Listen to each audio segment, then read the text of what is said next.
Friday நான் வந்து menu போட்டிருந்தேன், லஞ்சும் டிஃபனும். ஆனால் ஈவினிங் வந்து இது வாழைப்பூ வந்து ஸ்நாக்ஸ் பண்ணேன். வடை இல்லை கட்லெட் எது வேணாலும் சொல்லலாம். அதுக்கு வந்து 1 ஸ்பூன் சோம்பு, 1 பல் இஞ்சி, 2 பல் பூண்டு, அப்புறம் 2 கிராம்பு, 2 பட்டை, 1 ஏலக்காய், கடலைப்பருப்பு வந்து ஊற வச்சு அதிலே வரமிளகாவும் ஊற வச்சுருந்தேன் பாருங்கள். க்ளீன் பண்ணி வச்சுக்கிட்டேன். வாழைப்பூ, கொஞ்சோண்டு வெங்காயம், கொஞ்சோண்டு கொத்தமல்லி, கருவேப்பிலை. ஃபஸ்ட்டு வந்து பருப்பு, அந்த வரமிளகா, உப்பு போட்டு அந்த சோம்பு, பட்டை, கிராம்பு, அதெல்லாம் போட்டு நல்லா அரைச்சிக்கணும்.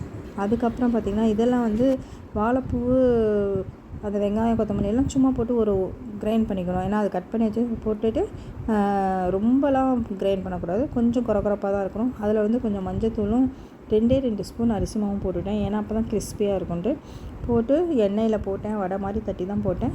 ஆனால் அது கட்லட் மாதிரியும் இருந்தது டேஸ்ட்டு, வடை மாதிரி இருந்தது, செம்ம டேஸ்ட்டாக இருந்தது.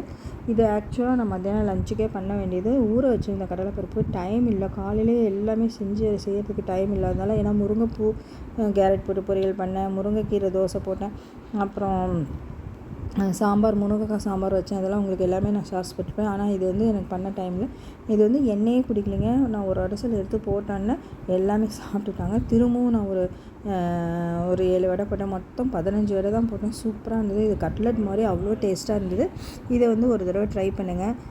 இது நான் சொன்ன மாதிரியே ட்ரை பண்ணுங்கள். கடலைப்பருப்பு வந்து ஒரே ஒரு கிளாஸ் தான் ஊற வச்சுருந்தேன். சூப்பராக இருந்தது. அதேமாதிரி வாழைப்பூ கொஞ்சம் தான், ஒரு கைப்பிடி, நல்லா இல்லைனா 2 கைப்பிடி வாழைப்பூ இருக்கும், அவ்வளோதான். இது அப்படியே உள்ளார பார்த்திங்கன்னா நல்லா வெந்திருந்தது. மேலே பார்த்திங்கன்னா கிறிஸ்பியாக இருந்தது. ஆனால் ரொம்ப நைஸாக அரைக்கக்கூடாது, குறப்பாக அரைச்சிங்கன்னா போதும். இது வந்து ரொம்ப டேஸ்ட்டாக இருக்கும். இந்த வீடியோ உங்களுக்கு பிடிக்கும்னு நினைக்கிறேன். எண்ணெயும் வந்து அதிகமாக குடிக்கல. வாழைப்பூ வந்து உடம்புக்கு நல்லது. அட்லீஸ்ட் மந்த்லி ஒரு டைமாவது இந்த மாதிரி ட்ரை பண்ணுங்கள்.